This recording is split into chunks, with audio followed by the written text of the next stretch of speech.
This is about the common quiet mind, but related to being able to develop a different viewpoint, or some people said truth can be found by having a multiple, different way of looking at the situation. One example I can think of is my background from Japan, where I born and raised.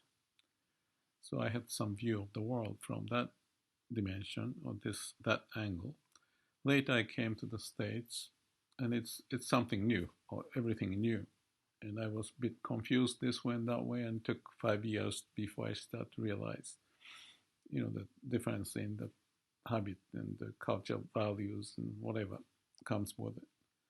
So after having lived in Japan and the US, I start to feel like I can see the world more in a three-dimensional way, not just one single viewpoint, but from the other viewpoint, as if to be able to see the shady part of the object. Of course, that's not complete because I'm from Japan in a big city and in America in California, so it doesn't cover the whole. But having a various experience as you grow up may help to get multiple perspective, and that I think helped me to find a course in my life. But in relation to calm and quiet mind, I want to talk about this subject again. It's very important, and I hope I can communicate. It's a very difficult point, I would imagine. But when you have a calm and quiet mind, you almost see yourself, they call it the third eye, from a different perspective. This may sound really funny, but it's almost like one person looking at me, and the other person is also me, but has a different basis. In the other video, I mentioned about the heart. If you're looking from the heart about the brain, what's happening, it may sound weird, but I use the expression of the waves and the ocean. You look at from the bottom of the ocean, and you see the waves moving, and the ocean at the bottom, clear, quiet. At the top, it's disturbing and lots of emotion that can happen.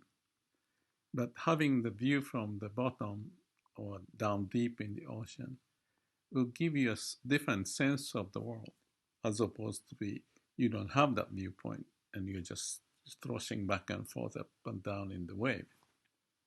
So calm and quiet mind basically developed our perspective in a very level foundation at the root level. Because if you're calm and quiet, and I mentioned, do nothing, then anything that pops up may be able to be assessed as if in a three-dimensional manner, in using the same idea I mentioned about my living in the States and in Japan. If you are only having this perspective of the wave, you only see the ups and downs and the emotions and getting confused. But you have a very calm and quiet basis, like at the bottom of the ocean, in the middle of the ocean, whatever. Then you have a different perspective of the thrashing and up and down part of you, but at the same time, you see yourself. That's a funny expression, but you see yourself going up and down at the moment.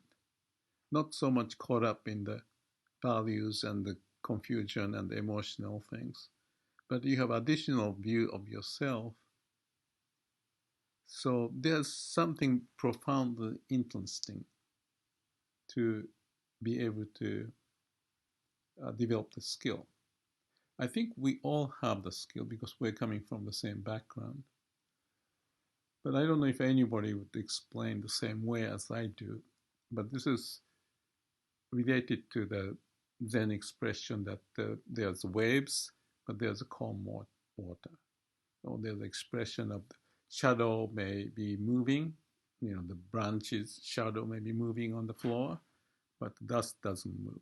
There's something quiet and stable. And you can call it nothingness or emptiness or no mind. You don't do anything. You have that spaciousness of nothing, the void. In there are the waves. So if we just be with the wave compared to waves seen from this nothingness, emptiness, huge emptiness, calm and quiet mind, any thought in my mind, I see it vividly, and I can almost say it this way, that some new thought pops up and I smile, because the thought may be something about some attraction to this way or some reaction to certain things I saw, but because of the foundation so calm, you are seeing additional dimension of my thought and the emotion, as if that's someone else. So when I say you look at yourself, the first you is different from the second you. First you may be the heart, and the other second you is the one who are caught up in this thought or emotion. So typically, if we're busy doing the business and the daily life and jumping all over and one thing task to do and the next task to do and so on and so forth, you may not have that calm and quiet basis, which means you're just like a waves up and down, and at the end you just get tired or something. But important thing, in my view, is not to be just in the wave dimension of the world or existence, because you may be missing a lot. Number one, you're missing yourself in terms of if there's a chart, where in the chart you are. You are not quite clear, because one news and one information, one things on screen, on the web or whatever, you just be occupied one to the next and the next and the next and the next and the next and the next and the next, and the day may be over. But don't you think it's important to have some perspective of where you are if you are charting a course in your life, to know where you exactly and what you're doing, as if from the third perspective? I have another example that I can share related to that. If there's a chess play, the person playing the chess, and there may be observer of the chess game. In Japanese, there's the Japanese chess board and the game, very similar, but a little more complex. And there's a way to express that the one who observe outside of the game may have advantage of few points. The one who are involved in the game cannot have a calm and quiet mind, so to speak, because he is involved in this idea, that idea, if I do this, this happens, and he's very occupied to that for the enemy's movement or your thinking and so forth. If you're standing on the side and looking at the game as like a third perspective or something, you are more flexible, you are not occupied, you are not so much emotionally involved. So that is a clear difference for us to make a good judgment. Come up with a new idea or make a good judgment. I mean, the new idea, maybe new, whatever that is. So I'm not sure if I'm explaining to the point that you get this. In the other video, I mentioned about calm and quiet mind. Do nothing. So you learn the skill of nothingness, emptiness, and go with whatever is happening, and the thought pops up and this you let go. You practice it in meditation, day in, day out. So it may take some time, but that is the skill that you can develop over time. And when you become more proficient in that skill, you have the calm and quiet mind that, on your demand. So when you are confused and tired, then you go back to the state, even for 1 minute or less, and get to the calm and quiet mind. So you can develop the perspective of you looking at yourself. That's a discussion of observer and observed.